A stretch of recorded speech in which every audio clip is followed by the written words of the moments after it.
요즘 재미난 게임 없나? 인생이라는 개꿀잼 게임이 있었지.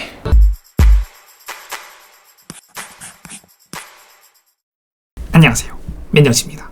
오늘 소개해드릴 제품은 웹에서 사용할 수 있는 다이어리 아르카입니다. 기존 다이어리들과는 엄청난 차별점이 존재했는데요. 일기는 덮으면 끝난다라는 약간의 허무함이 존재했다면 이 다이어리는 감정, 능력치 등을 체크하고 누적시켜서 내가 이런 감정을 주로 느끼는구나, 또 이런 능력치가 높구나, 이렇게 생각해볼 수 있어서 좋았습니다. 그 밖에도 다양한 기능이 존재했는데요. 처음에는 다소 복잡해 보여서 진입장벽은 있었지만 적응해서 잘못 활용한다면 괜찮은 도구인 것 같습니다. 그러면 우선 디자인부터 살펴보도록 하겠습니다. 흔히 보던 깔끔한 화이트 UI와는 다르게 판타지 느낌이 몰씬 나는 디자인이었습니다.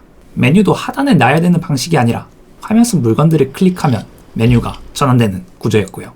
스크롤 대신 화살표를 눌러 다음 페이지로 넘어가는 점도 아날로그적인 느낌을 살리려는 노력이 보였습니다. 게다가 클릭할 때마다 효과음과 배경음악이 더해지니 정말 판타지 속 오두막집 서재에 앉아 다이어리를 쓰고 있는 듯한 느낌이 들었습니다. 참고로 홈 화면을 추가하기를 누르면 UI들을 최소화한 화면을 볼 수 있어서 더더욱 만족감이 높았습니다. 자, 그럼 다음으로 인터페이스 구조를 설명해 드리도록 하겠습니다. 홈 화면과 5개의 메뉴로 구성되어 있는데요. 첫 번째로 랜턴을 누르면 나오는 화면은 페르소나입니다. 회사에서의 나, 가족이나 친구 사이에서의 나, 유튜브로서의 나, 본능적인 나 등등 나를 세밀하게 나누어 나는 이런 모습들이 있구나 생각해 볼 수 있었습니다. 페르소나는 크게 태양 모양의 메인이랑 달 모양의 서브로 나눠집니다. 과거에 왕성하게 활동하다가 지금은 소홀해진 모습이 있을 건데, 그럼 그 모습들은 이제 잊혀지는 건가 싶을 때 그런 페르소나의 달 모양을 서브로 표현할 수 있다는 점도 좋았습니다.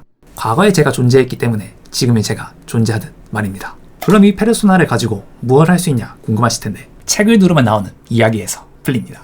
회사에서의 나라는 페르소나로 승진이나 성공한 프로젝트를 추가한다든지, 가족이나 친구로서의 나로 여행이나 혹은 싸웠던 일 같은 것도 추가할 수 있는 거죠. 이야기는 3가지 과정으로 나눠지는데 밑그림, 진행 중, 완료로 분류됩니다. 밑그림부터 설명드리자면 아직 기한이 정해지지 않은 이야기들을 적는 곳이었습니다. 그러니까 날짜는 정해지지 않았는데 해야 하는 것들이나 버킷리스트나 아이디어를 적을 수도 있는 거죠. 진행 중에는 이제 끝나는 날짜가 확실히 정해진 이야기로 채워져 있는데요.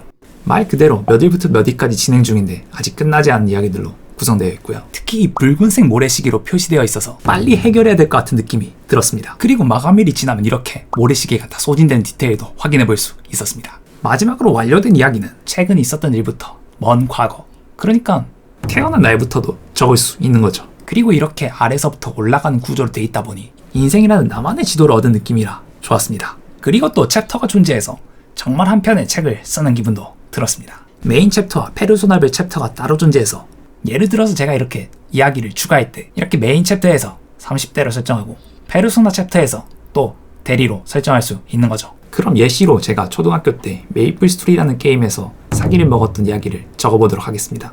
오늘도 평화롭게 자유시장을 둘러보고 있는데 금모래가루라는 처음 보는 물건을 4천만 원에 산다는 걸 우연히 봤습니다. 근데 저 구석에서 2천만 원에 금모래가루를 판다고 하니까 제가 물어봤습니다. 아니 저기 4천만 원에 산다는데 저분한테 왜 안 파세요? 그러니까 자기는 그런 거 잘 모른다, 아니면 직접 사셔서 더 비싸게 팔던가 하시라. 그리고 저는 순진했습니다. 제가 1,000만 원 밖에 없는데 이거 옷이랑 해가지고 교환은 어려울까요? 그러세요? 그리고 교환을 하고 곧장 찾아갔지만 4천만 원에 산다는 사람은 없어진 뒤였습니다. 물건도 그냥 몬스터를 잡으면 나오는 보잘것없는 템이었고요. 저는 이때 처음으로 사기라는 걸 당해봤던 것 같습니다. 계획했던 이야기에는 2천만 원 차익을 벌어서 부자가 된다 였지만 얻은 이야기로는 사기를 당한 빈털터리가 된 거죠. 이날 얻은 감정으로는 아닐 거야 라는 무기력감 놀랐고 자기 비판이 엄청 심했던 것 같습니다. 인류에도 박살이 났고요.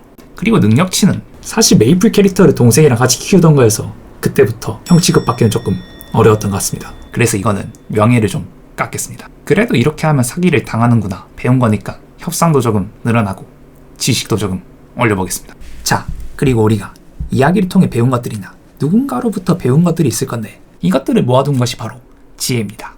방금 메이플 이야기를 통해 사기치는 법도 배운 셈이죠. 물론 저는 나쁜 지혜라고 생각하고 쓰지는 않았습니다. 그 밖에 스트레스가 심할 때 심호흡을 하자 같은 것도 넣을 수도 있고, 인사를 잘하면 손해볼 게 없다, 이름을 잘하는 CEO 등등 게임 스킬처럼 사용하는 겁니다. 예를 들어서 우리가 일상생활을 할 때 처음 보는 사람의 이름을 기억하고 그 다음에 만났을 때 이름을 불러주면 상대방이 놀라면서 좋아하는 거죠. 물론 싫어할 수도 있습니다. 지혜가 고집이 되는 경우도 있기에 정답은 없는 것 같습니다. 아무튼 이렇게 만들어진 지혜는 이야기나 상황에 추가해서 이 이야기를 하면서 이 정도의 경험치를 얻었다, 본인 스스로 지정해주는 거죠.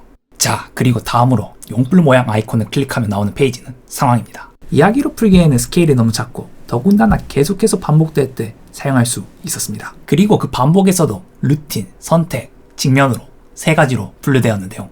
우선 루틴은 다들 익숙한 방식일 겁니다. 매일 아침에 일어나서 이불을 갠다 했지, 환기를 시킨다 했지, 또 3일에 한 번 운동을 한다 했지, 일주일에 한 번 대청소를 한다 했지, 이렇게 확실한 주기를 가지고 하는 상황을 루틴에 넣습니다. 그리고 루틴은 했는지 안 했는지 체크를 해야 되기 때문에 주기가 끝나면 다음날에 했는지 안 했는지 팝업이 뜨는 구조로 되어 있습니다. 오랫동안 접속을 안 해서 주기가 10번 쌓였으면 10번 동안 몇 번 했냐 이렇게 체크할 수 있다는 점도 밀려있는 숙제를 하는 느낌이 아니라 밀려있는 보상을 받는 느낌이라 좋았습니다. 자, 그리고 선택은 루틴처럼 주기가 일정하진 않지만 내가 주도성을 가지고 하는 상황입니다. 예를 들어서 오늘 기분이 안 좋은데 혼자 코인 노래방에 간다든지 아니면 혼술을 한다 했지 말입니다. 루틴도 그렇고 상황도 그렇고 왜 이렇게 주도성을 강요해야 하냐 하시겠는데, 상황 중에 본인이 주도성을 갖지 못하는 경우도 있기 때문입니다.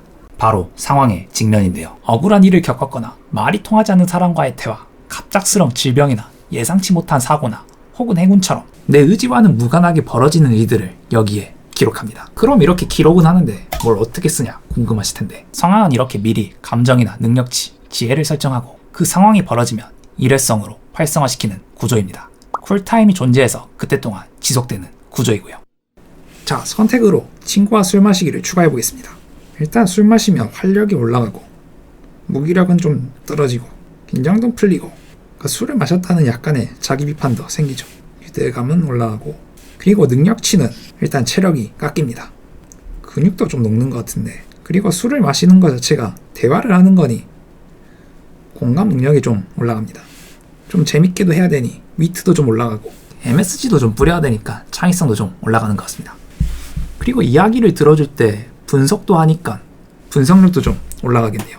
이렇게 보니까 술 마시는 게 참 저한테는 좋은 상황인 것 같네요. 저랑 술 마실 분? 아무튼 상황의 선택은 이렇게 만들어 봤는데 직면도 하나 예시로 만들어 보겠습니다. 제가 직면하는 상황 중에서 가장 힘들 때는 말이 안 통하는 상대와의 대화인 것 같습니다. 확실히 무기력이 늘어나고 긴장도 되고 대체로 좀 부정적이기도 하죠. 그리고 제가 처세술을 잘 못했나 하는 자기 비판도 좀 생기는 것 같습니다. 좀 인류애도 깎이는 것 같습니다. 배우는 거는 그래도 공감하려고 노력을 했는데 이렇게 하면 공감이 안 되는구나 이러면서 늘기도 하고, 전투력도 조금 올라가지 않나. 그리고 이번에는 지혜도 추가해 보겠습니다. 대화 중에 상대가 너무 흥분된다 싶을 때 딴소리를 하여 시선을 분산시켜 감정을 초기화시키는 지혜입니다. 아니 이거 어떻게 할 건데? 저게 뭐지? 외계인인가? 아니 나 외계인인 줄 알았네. 아니 그니까 그래서 이렇게 한번 씌워주고 다시 대화를 하면은 조금 풀어지더라고요. 물론 딴소리 한다고 더 욕먹을 수도 있기도 합니다. 자, 그리고 실제로 일을 하다가 말이 안 통하는 상대와의 대화를 했다면 이렇게 활성화시켜줍니다. 그리고 집에 왔는데 가족들이랑 또 말다툼을 한다면 내가 사실 이번에 이런 상황을 직면해서 좀 감정적으로 예민하다, 미안하다 이렇게 말할 수도 있는 거고요. 그리고 객관적으로 나를 판단할 수 있다는 점도 좋았습니다. 자, 그리고 마지막으로 펜을 누르면 나오는 화면은 노트입니다. 오늘 있었던 일을 두서없이 막 적고 싶은데 이야기나 상황에 적기에는 애매할 때 적기 좋았습니다. 또 괜찮은 아이디어가 생각났을 때도 이를 활용하니 좋았습니다. 이제 대망의 메인 화면을 살펴보겠습니다. 첫 페이지는 우리가 지금까지 이야기와 상황을 통해 얻은 능력치를 한눈에 확인해 볼 수 있었습니다. 이걸 보면서 나는 이론적으로 능력이 높은 사람이구나, 나는 이런 부분이 약하네 생각해 볼 수 있었습니다. 두 번째 페이지는 우리가 처음 접속했을 때 나오는 페이지이기도 하죠. 이 플라스크를 누르면 감정을 체크할 수 있는 팝업이 뜹니다. 총 11개의 감정으로 나눠져 있으며 자정이 지나면 이 팝업이 자동으로 떠서 그날의 전체적인 감정을 체크해 볼 수 있었습니다. 우리가 사실 살면서 감정에 끌려다닐 수밖에 없다고 생각이 드는데 나의 감정을 객관적으로 시각화해서 수치적으로 볼 수 있다는 점이 좋았습니다. 그리고 저는 이 점이 다이어리 아르카 중에 가장 강력한 부분 중 하나라고도 생각이 들었습니다. 그 밖에 이 뚜껑 부분을 클릭하면 관점 팝업도 뜨기는 하는데 이거는 직접 확인해 보시면 될 것 같습니다. 자, 그럼 다음으로 3페이지로 가보면 지금까지 이야기, 상황, 노트, 감정에서 날짜를 지정했던 요소들을 한눈에 볼 수 있었습니다. 위의 색깔은 그날 감정이 가장 높은 색깔로 표시되기도 하는데요. 날짜를 클릭하면 체크리스트처럼 활용할 수 있는 메모 기능도 있는데 할 일이 끝나면 체크 버튼을 눌러서 이렇게 밑줄을 그을 수도 있었습니다. 또 API로 연동해서 오늘 저녁은 치킨이다. 애플워치로 바로 기록을 추가할 수 있다는 점도 굉장히 편리했습니다. 상황에는 체크와 취소 버튼이 있는데 그 상황이 해소됐다 싶으면 체크 버튼을, 상황을 잘못 활성화시켰을 때 취소하는 버튼도 존재했습니다. 자, 그리고 4페이지도 달력인데 오직 상황, 루틴만을 위한 페이지입니다. 루틴이고 자기 자신을 설명한다라는 말이 있을 정도로 인생의 중요한 부분이기에 이 부분도 따로 비중 있게 빼둔 것 같았습니다. 자, 여기까지 모든 기능을 살펴봤는데요. 처음 접하시는 분이라면 이게 왜 이렇게 복잡해 하실 수 있지만 사용하다 보면 이래서 이렇게 구성했구나 싶은 지점들이 보이면서 다른 다이어리 앱들과 확실한 차별성을 느낄 수 있었습니다. 이미 눈치 빠르신 분들은 아시겠지만 제가 이 아르카 다이어리의 개발자이기도 합니다. 혹시 제 영상을 보시고 사용해 보신다면 좋았던 점이나 혹시 개선할 점이 있었다면 댓글에 적어주시면 감사하겠습니다. 그러니까 저도 다이어리 참 많이 써봤는데 이게 정착이 잘 안 되더라고요. 항상 마음에 안 들어서. 그래서 이번에 그냥 내가 만들자 이렇게 됐습니다.